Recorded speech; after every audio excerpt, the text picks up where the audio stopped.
The local thread.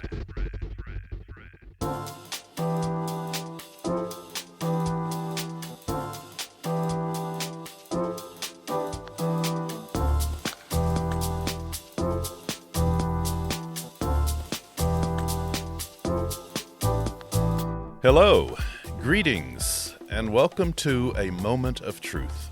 I'm Fletcher Word, publisher of the Sojourner's Truth, and today we are going to discuss some things that are happening in the community, some efforts to improve the lives of those in this community. Today's discussion will be hosted by the Sojourner's Truth reporter, Asia Nail. Asia will be speaking with Dr. Tracy Perryman of Center of Hope Family Services and with Robert Smith of the African American Legacy Project about his efforts to revitalize a neighborhood and about her efforts to improve the educational experience for students in this community. Enjoy today's Moment of Truth.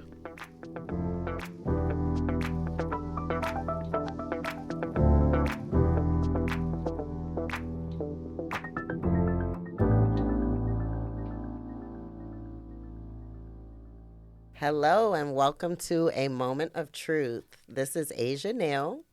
So many of us are giving to everyone else, our kids, our work, our community, but somewhere along the way we honestly lose ourselves.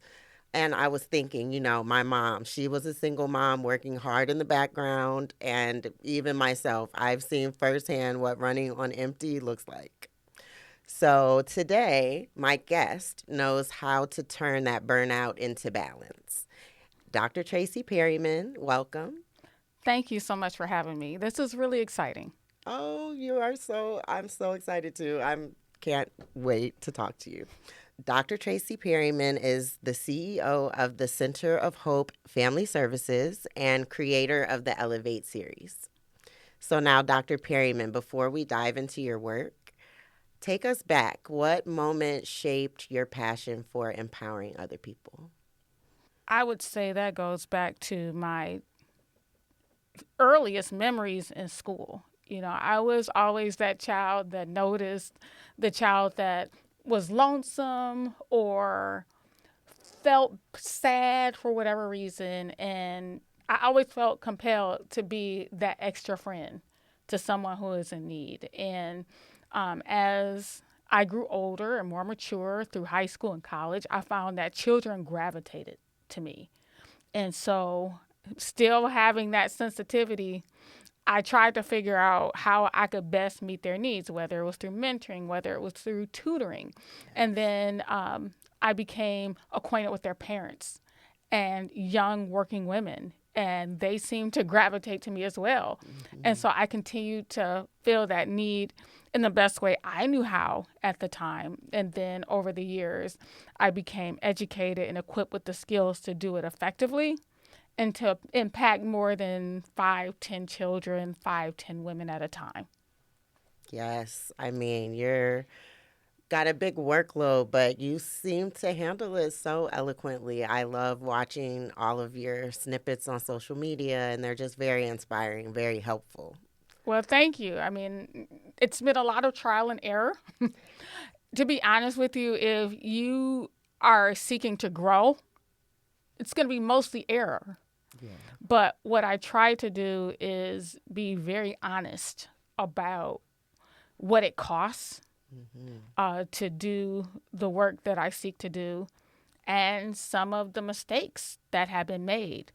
For example, when you are internally motivated and you have a high achievement motivation, frankly, you can be a little too good at what you do. Yeah. And so you can be a target to people. They will seek you out for advice, for opinions, to troubleshoot, to solve their problems. And you can even enter into spaces wanting to do so well that you lose yourself. I think about my early 20s and my late 20s, when I had more of a focus on family and what it meant to be the best wife and burning myself out. Yes. Back then to the point where I said, I don't even want to be a wife anymore.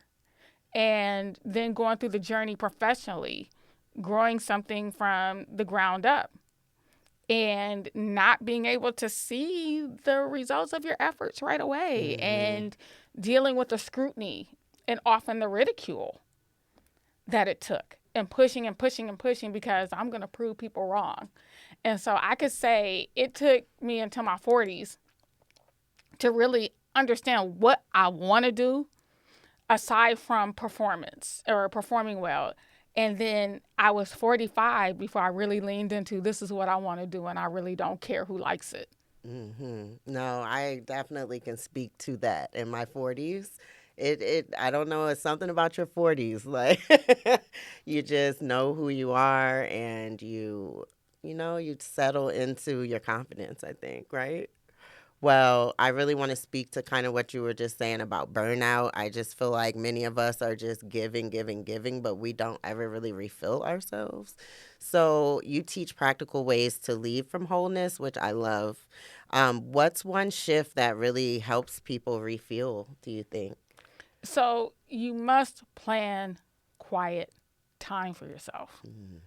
And when I went through the journey of configuring what my life would look like and what roles I wanted and what roles I didn't want, part of what helped me lead to that decision is that I needed more quiet time in my life to refuel the world, the organization, the church. My marriage was taking too much from me. And so when I was able to have just that time to myself, things became so much more clear. And I found that I was actually more productive and more creative when I wasn't being forced to or feeling the pressure to meet anybody's expectations. The second thing is you need to have a vision statement for your life, which I did one very, very late. It was my 40s before I ever drafted one. And here's what I found. If you don't have a vision for yourself, someone else is going to create it for you.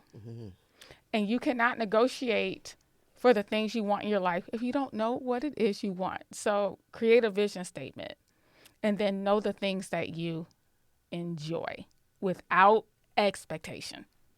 Wow. Yes, that is powerful. These expectations will get us all, won't they? Yes, and all of them are not, many of them are self-imposed. Yes. Because we walk into the world so concerned about who we portray and nailing the role instead of nailing the purpose and nailing the desire. No, you're right. It reminds me like we're just doing, doing, doing instead of being, really. It's like, I feel like people look at what they do as their identity a lot of times, and that is not helpful, right? No, it's not, because it's going to change. Yeah. As we move through different seasons of our lives, the expectations, the roles, and even the capacity shift. So a lot of what brings us ladies to crisis is when it's time to move to the next season and we're still stuck in the old season because we're so concerned about how we appear. And I remember being asked probably 10 or 15 years ago, about my musicianship and singing in the arts, and, just a question. And I said, well, you know why I do it? Because when nobody cares about what I do in the community anymore, music is something that I can keep. When nobody calls my name, when nobody knows my name, when nobody cares about my name, I'll still have music. Yeah, that is important. I love music. It's something, it's irreplaceable. And thank you so much for your voice. I always love listening to you sing. I mean, it takes a lot of confidence to get up and sing, not only at church, but in front of your business audience, in front of your social media. I mean, everyone. So thank you for, sharing that gift. My pleasure. And that's an interesting piece. Actually, I started off in the public sphere as a dancer first when I was 4 at Mommy Valley. Oh. And I started playing the piano at 4. So actually I started singing actually at 18 months old. But that was something I did around the house. I didn't do it in a public sphere until I was probably about 9 or 10 Okay. in the church's youth choir, which all of a sudden the director disappeared. We don't know why. And I said, you know what, I think I can do this. So I literally self-appointed myself as the director of the youth choir. And it actually took off. And then they replaced me with a more qualified adult. But it was a catalyst thing. And so the singing, then I was really a background singer. I love being a background singer. And when I started writing music, I said, here's some music that I want to create and I want to sell to a real singer. And I said, I need you guys to get me background singers, and I'm not going to sing. I just want to write and I want to direct. And they said, no, you're it. You're going to sing. And so that really came in 2016, 2017, when I really started stepping out as a solo singer, just as something that Tracy wanted to do, rather than being like a solo singer that subbed when the real solo singer didn't show up. Yeah. But I was a sub most of my life and a background singer, and this is really a late development. But I love it because of the ability to express emotions that a lot of people have and are afraid to express. So it's really not about being seen. It's not about the voice, but it's about using the voice as a means to communicate a message and being able to pull all of my experiences together through voice to help people tap into their authentic selves and to see whatever vision they need to see to truly be touched. So it's really an art form for me. Yeah, I can tell it does shine through. It does as an art form, really. Now, with you being an educator, I really want to speak to our listeners that are also educators.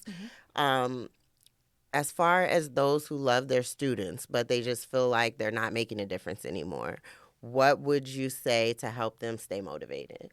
First thing you need to do is reassess, why am I here? Why did I start going down this path? And oftentimes when we start being burnt out, it's been some time. Yeah. And we become disconnected from our initial love and our initial passion. And then sometimes I actually did a workshop for educators, and I said, some of us pursued this because of the stability, yes, the health insurance, the minimum pay.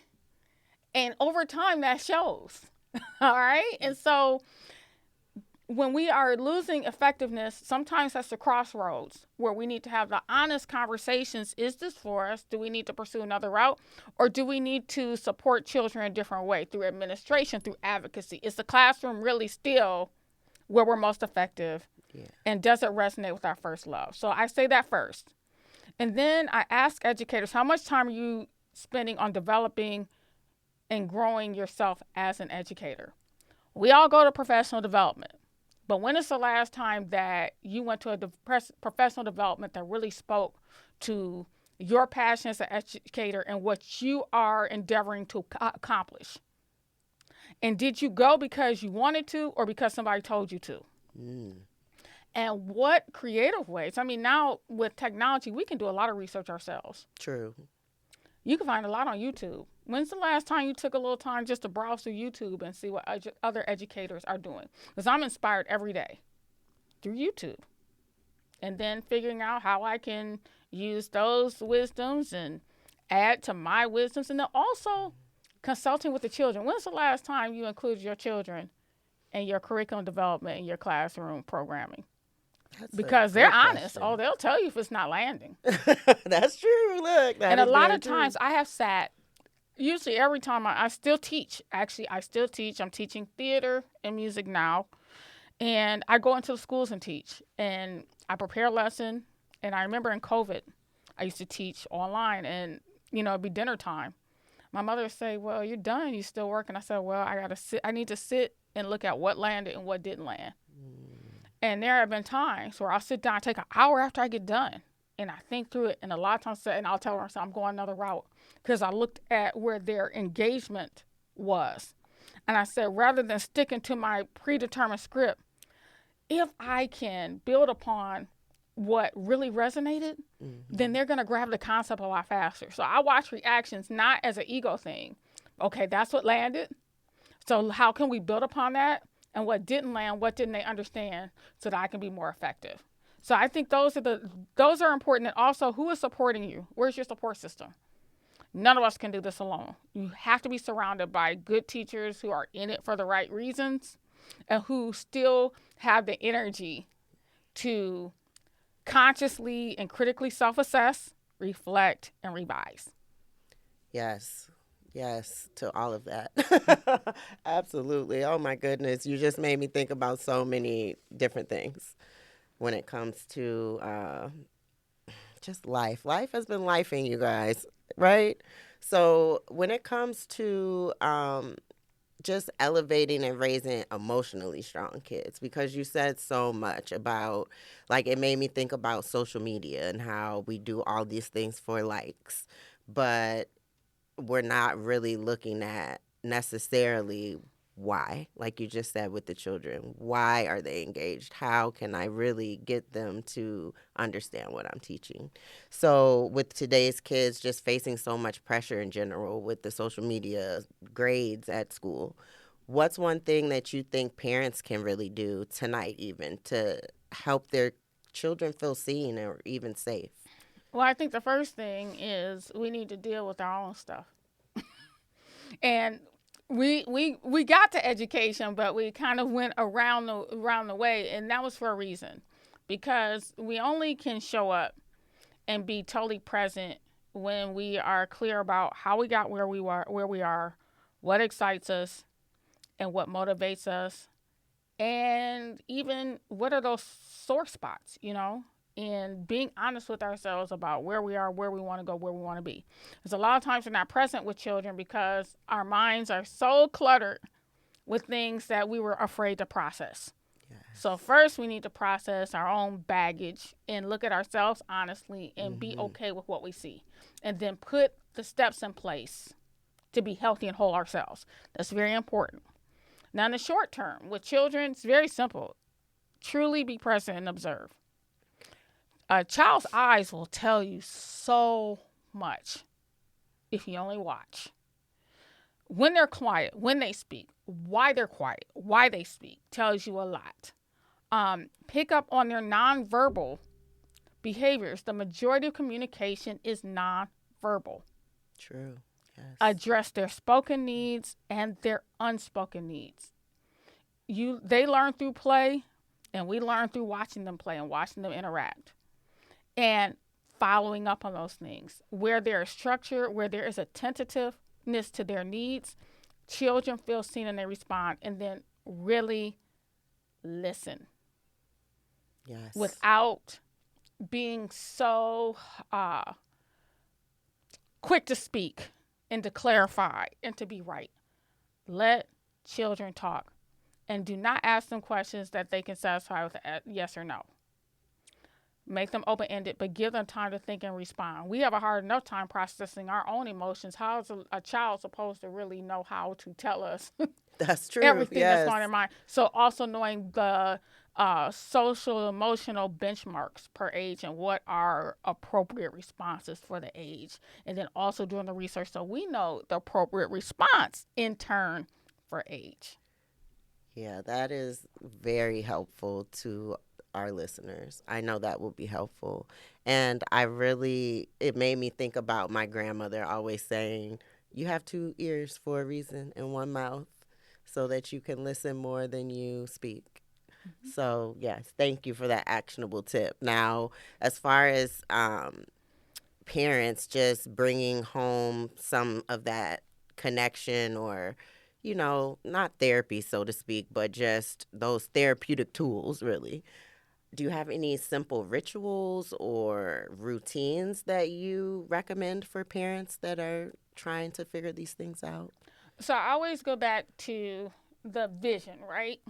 And when I actually teach courses to parents and to moms who want to have a balanced home, balanced career, and prepare themselves for leadership.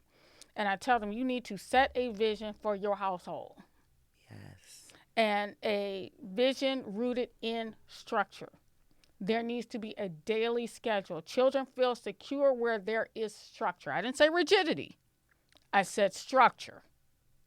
so they know what to expect and when. And if they know what to expect and they know when to expect it, then they feel calm enough to talk and engage. I say look up,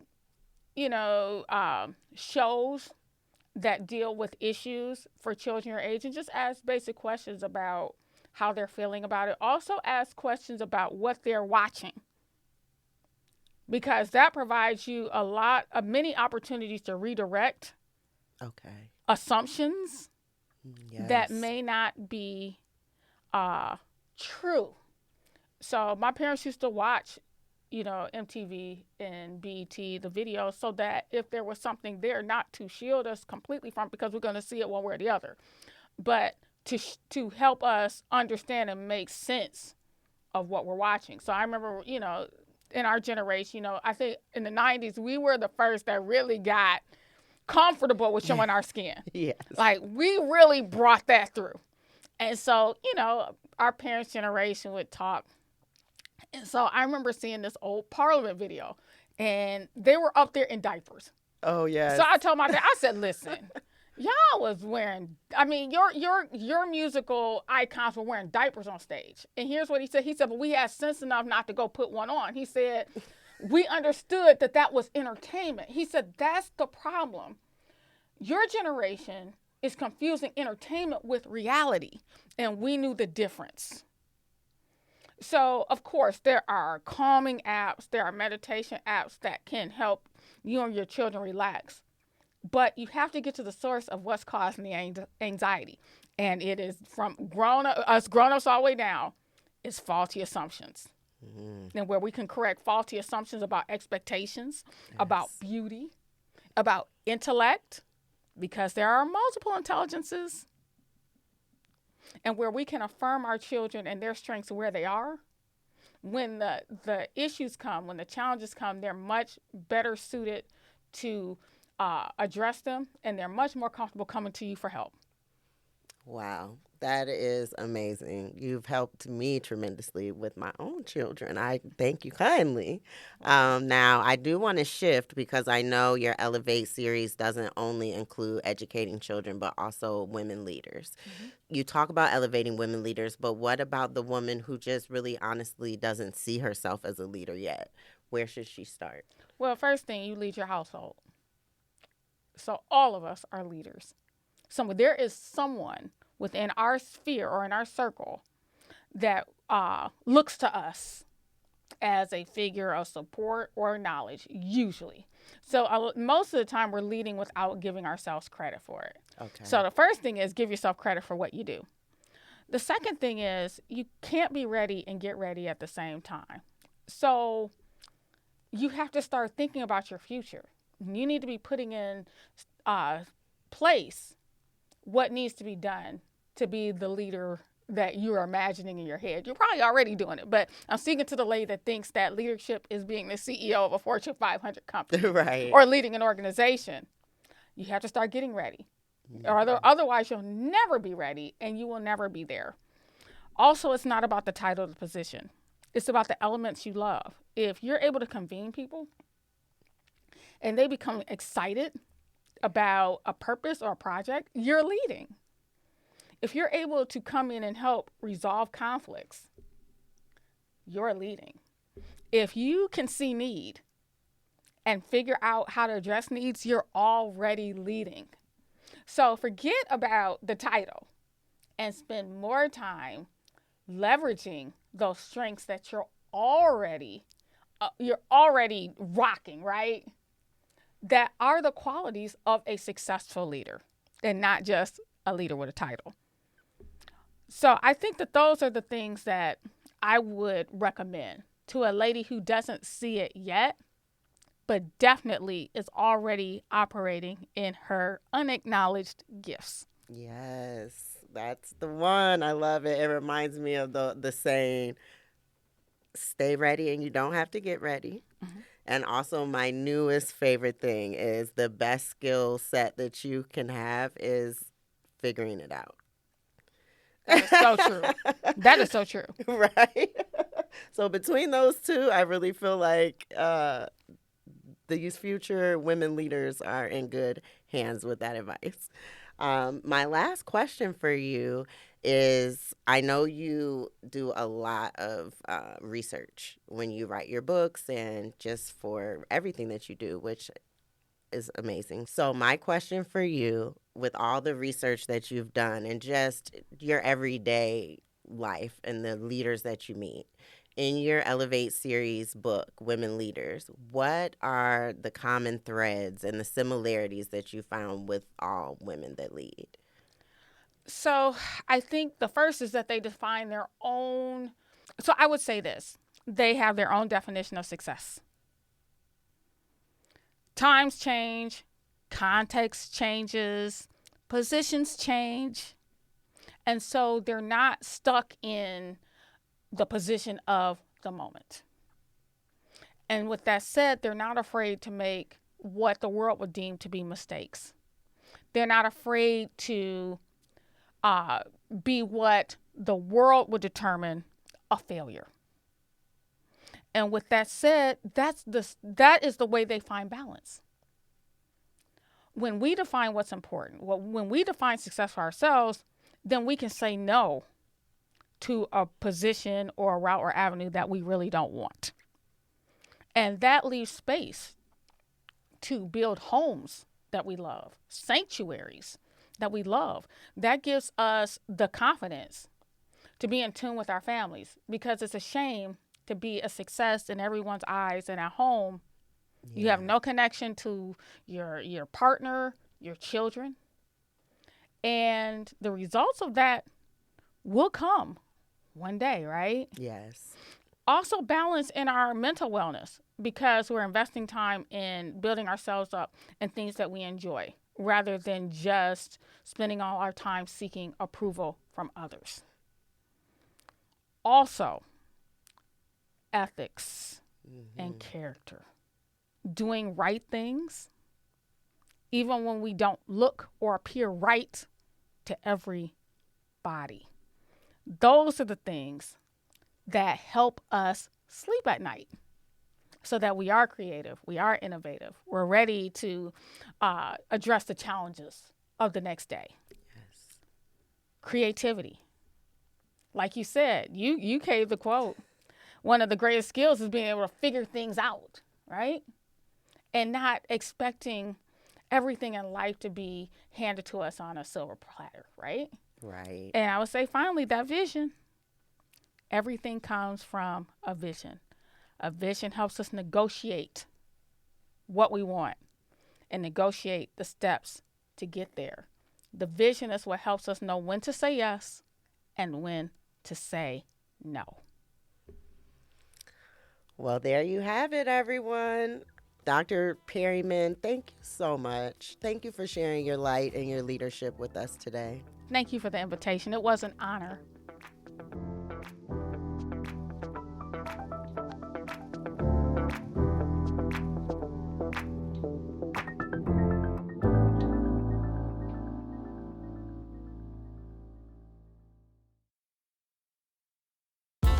Welcome back. This is Asia Nail with A Moment of Truth. And I was wondering, have you ever felt like the stories that shaped us are disappearing?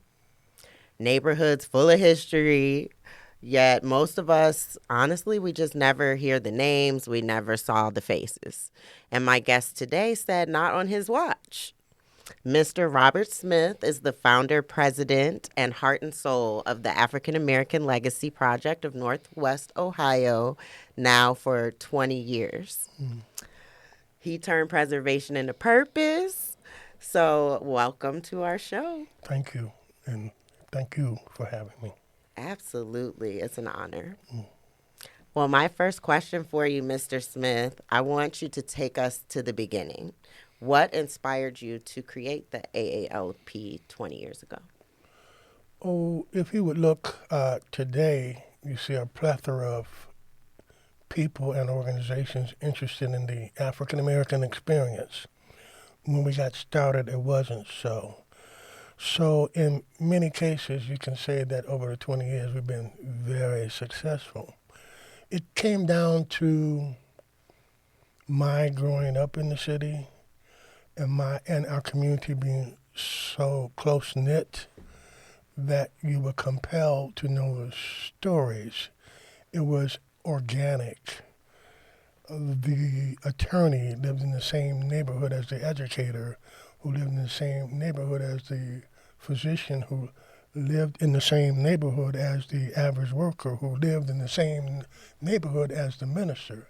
It was a very close community, and I had been in media, and some of the stories I had been aware of necessarily didn't reflect the community that I was nurtured in. And it became compelling. One day I was working with a local TV station, and we got the opportunity to do the last interview. A group of young students I had from the Toledo Public Schools. We did a monthly program with students. It was called Student Television Network. Okay. So it was a half-hour program. So they got to interview the last interview of Miss Ella P. Stewart. It was so remarkable and so important. And as the producer, I was standing back but watching everything. But I noticed how Mrs. Stewart, the interview was conducted in her museum. And I noticed how Mrs. Stewart just brought the kids to her. And it generated this curiosity that hasn't stopped to this moment. Wow. Yeah, that is awesome. Ella P. Stewart. Toledo is amazing. Now, people I know are living on streets with such rich history that they've never even heard of it. So, what hidden gem in Toledo history makes people really say, wow, I never knew that? Oh, I don't actually know where to start, but I'll give you one. The first African American postmaster was Mr. Frank Goldie of the Toledo area. Mr. Goldie was not only the first African American postmaster of the city, he was over the 10-county area and then moved on to Chicago to operate the largest postal hub in the country. Mr. Goldie was an impressive man. He liked mathematics, but the underlying story was his father passed away. Okay. His brother was a year or two older. His brother stopped going to school to prepare a path for Mr. Goldie to get to that point. And Mr. Goldie was so faithful in ensuring that people knew what his brother had done for him. Hidden gems, many. Oh yeah, Toledo's full of them. That's a powerful story though, to think about the people that really sacrifice for us. Your grandpa, Miss Nails. Yeah, yeah. My grandpa was one of them, that's Yeah, for sure. And I'm an absolutely. old soul. Yeah. I love the history that is so rich, and you do such a phenomenal job at the museum. You know Like, I what was it blown is? away. Honestly, if you want to know the truth, not so much me, but our community feels the same way that I do. Otherwise, we wouldn't have the stories. This is true. Yeah. Now, a problem that I see just with cities growing at the rates that they tend to, it seems like culture disappears first a lot of times. So, how do we make sure when we're doing economic development that we don't erase our story? So it's you're right to the lack of density as it was early, in when we were relegated to a particular part of town. Yes. But the passion is still present. If you mention the very name Door Street to African Americans, it elevates a sense of pride that you can't find under any other circumstance, at least in this community. Even those who haven't experienced it have great curiosities. In 2015, we did a Door Street Live, which was on our property on Door Street. 5,000 people showed up from California to Florida, and certainly throughout the Midwest. Wow. That story, that passion, those dreams aren't lost. They may be tabled, but they're not lost. That's all that matters. We won't lose that. Well, And that is powerful because when we save our history, I mean, in a lot of ways, we're saving our identity. so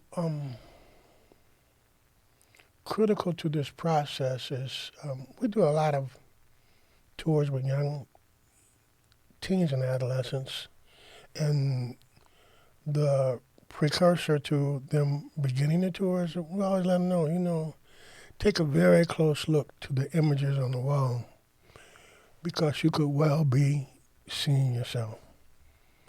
Yes. That's how I felt when I visited your museum on Door Street.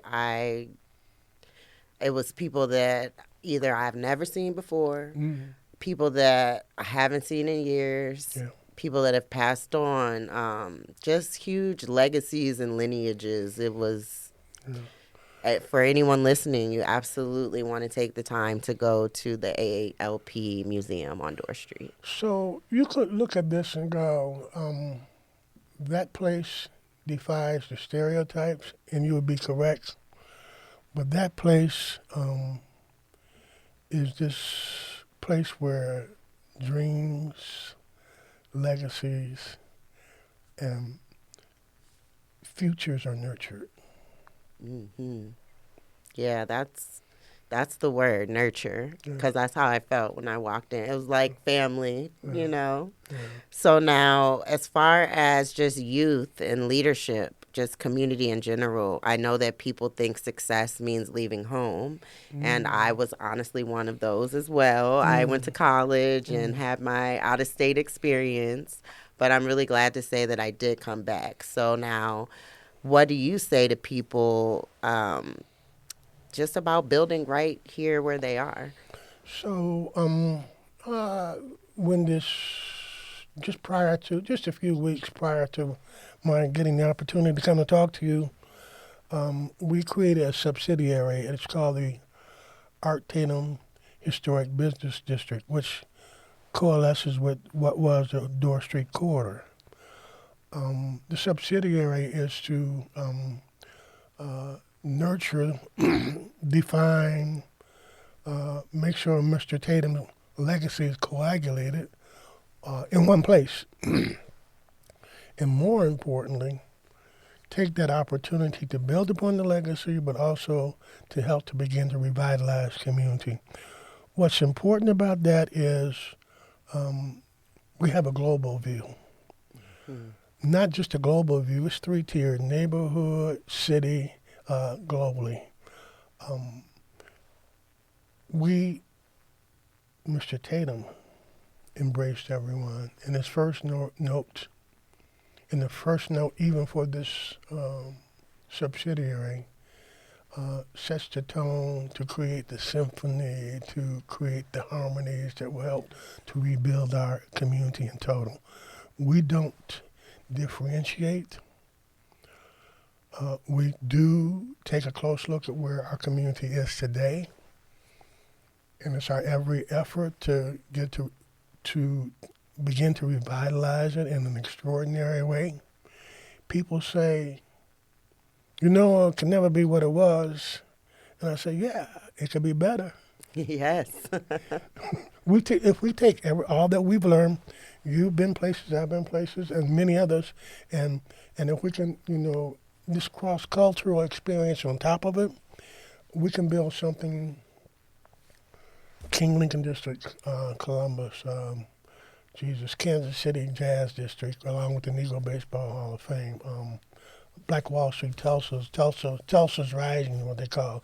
Cleveland's got the Carama Theater. I mean, it's the oldest theater. And you can go across the country and see what communities have done, but it must be community-driven. Sometimes top-down works. Sometimes top-down doesn't work. Portside is a great example. The best minds.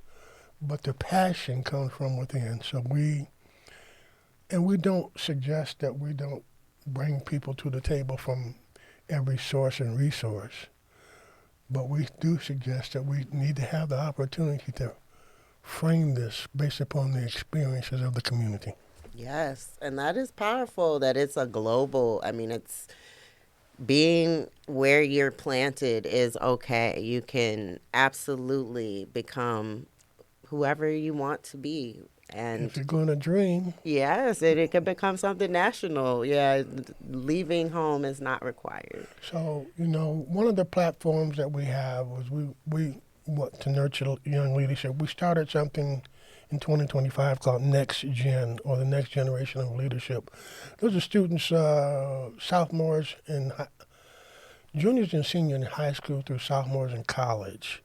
So we're going to give them an opportunity to do projects, to think, to lead. And then we bring in, and we have already done one, we've already had our first meeting. We awarded 9 individuals in October of 2025, and we've had our first charrette, which really, I knew it was true, but I was stunned. The commentary of and how deep the thought these young people have. I'm stunned. Yeah, I was stunned. the next generation is Yeah, leaps A and lot s- bounds above. a lot smarter than me. Me too. I know. I tell my daughter all the time, I don't know if I'm Yeah. smarter than a fifth grader, but we're going to figure this out. Now, so y'all high school listeners, get ready for the leadership. Yeah. That's an amazing Yeah, initiative. Yeah. Oh, yeah. And we're letting them take leadership roles from the outset. What do you want your next charrette or workshop to be? How do you want to frame it? We framed it. I don't think we did a bad job, but I'm sure that they are. I know they are. I mean, we had a young lady 2 years ago. She was a senior in high school, and we gave her the reins to create her own art show, and it was incredible.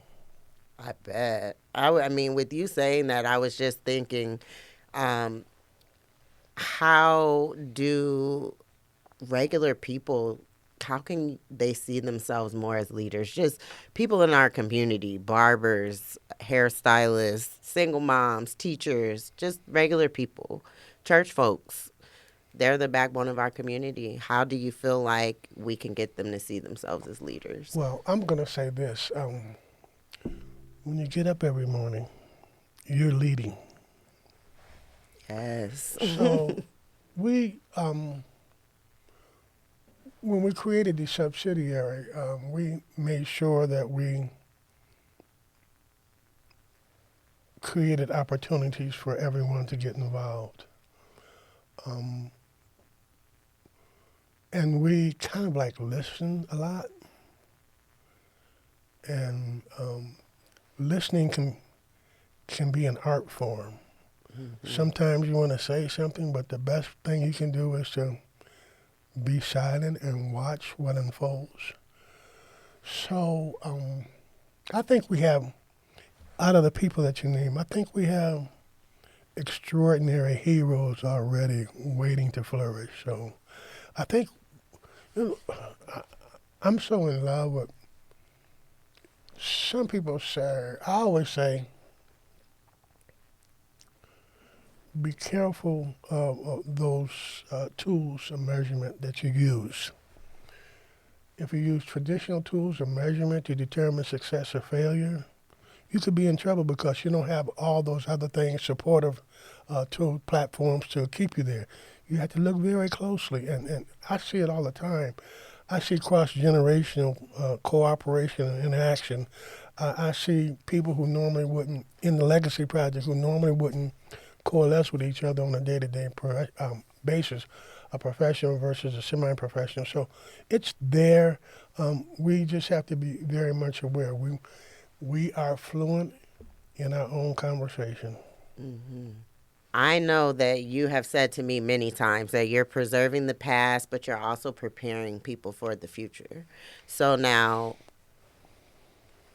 I know from personal experience that young people don't see how the past really connects to their future a lot of times.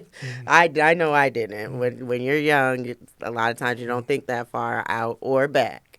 So how do you show young people that history does unlock opportunity? So there are so many stories that would put. We for the past 11 years. We've been maybe more, 15 years. We've been producing a magazine for young folk, and on the cover is a national figure of consequence. It may be Robin Roberts, and inside there's a local figure who has the same background. So what we will do is then we would let the young tell the story of the past that these people took to get to where they're at. And I can guarantee you we get there. I've been in situations where we may be delivering to schools. I know that, da da da da da. I'm going, oh, it's working. Again, you have to look very, very closely. The question is, are we influencing enough people on a daily, monthly, or yearly basis? The question is no. You don't have all the tools, you don't have all the money, but there was a period in our history where we didn't have very much. Other than a song, we didn't have much, but we had each other. Mm-hmm. And so that premise, no matter what community you hail from, that premise remains the same. For some reason, people think that culturally we all are different, but I'm finding out that we pretty much have many of the tear flows the same way down the cheek. Yes, those human tears. Yes, I agree. We are all very much the same when it comes to the human experience. Yes. Now, I know that when it comes to representation, there are things that are missing from textbooks, of course, but most of us, we just didn't see ourselves in history growing up. So now, how did that absence really fuel your mission? And what do people still search for in the stories that you're talking about? Probably year two in the process. I noticed this common theme. It was family. It was a strong desire for education. It was a religious and moral center. It was desire for the next generation to be a little bit better than the past generations. It was a high work ethic. And, and that belies any stereotype that's out there. Mm-hmm. Circumstances put people in particular situations, but the will to achieve brings you out of it. So in that story, I don't care who you are. If you close your eyes and tell that story, you don't know who you're talking about. But within the context of this community, that's what saved us. And now you have those little textbooks that go to the schools, right? Absolutely. Yeah, I'm sure that makes a big difference. Interestingly enough, those books are also in high demand by a lot of adults. Really? There's a lot of history. I believe that. There's a lot of history. First person, the lady who invented LASIK surgery was African American, and on and on and on and on and on. So, there are nuggets of history that will compel you to read more or engage more. So we, in Southern Ohio, the only African American to ever own an automobile manufacturing company was in Southern Ohio. Only lasted for a while. What was hidden because of technology, it far more broadened than it was in the past. You had to search deeply. And there's still a search, but also there's now a thirst. So we know that across generations, The thing that I guess the thing that I want to do is I feel comfortable now knowing that the Legacy Project will likely be around long after I'm gone. Absolutely, it will. Mm. I believe that it Yeah. will. Yep. Now, what do you want people to like not only learn when they go through the museum, but how do you want them to feel when they walk through the African American Legacy Project? I wrote an article. I can't tell you what, probably for a newsletter. I'm not sure what, but it was based upon the consistency of experiences that people have. And after a while, I noticed one word kept coming out of when people responded to being in space, and it was wow. So the article title was "We Get Lots of Wows," and we still do. And they're just, it's part history, it's part relationships, it's part the experience of being in the room. You know, sometimes I can walk in, I can smell history. You know, What's it smell like? Look, the wafts, that aroma. You ever smell a whole newspaper? No. I love it. Look, Yeah. I'm one of those that loves a Yeah. book over my Yeah, Kindle reader. I absolutely. want to smell Yeah. the page. I want Yeah. to get the whole Yeah. experience. Yeah. I think you've answered all of my questions, Mr. Smith. I absolutely want to know, to wrap this up, what is in the future for AALP? I mean, you've done so much, but I know you're a dreamer and you're also someone that speaks things into existence. So, what's up next for you? Really, this Tatum project means a lot to the city of Toledo. We think where we're located, we always say we're at the intersection of yesterday and tomorrow. That's wonderful. We think we're at the junction where we can create this cultural corridor on top of the revival of a community, on top of the opportunity to draw tourists into the area, but more importantly, find a way for our community to congeal. We can be so much better as a community through conversation. Those synergies created 1 + 1 = 3. I mean, that's across our entire community. So my goal is not so much about physical presence. It's about taking our community and using Tatum to take our entire city to the next level. And I believe that you will. I do. I see it in your future, our future. All right. Well, thank you so much for taking the time with us today, Mr. Smith. And thank you for preserving our history. Hey, and thank you for the big smile. Oh, you're welcome. Thank you.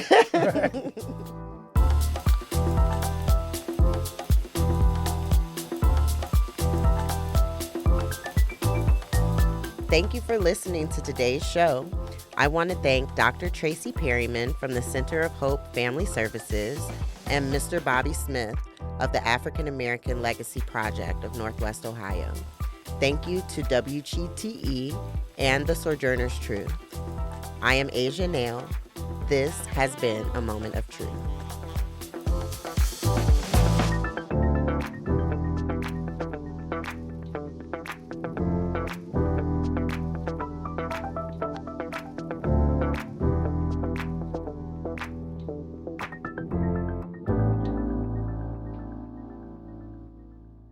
The Local Thread is a production of WGTE Public Media.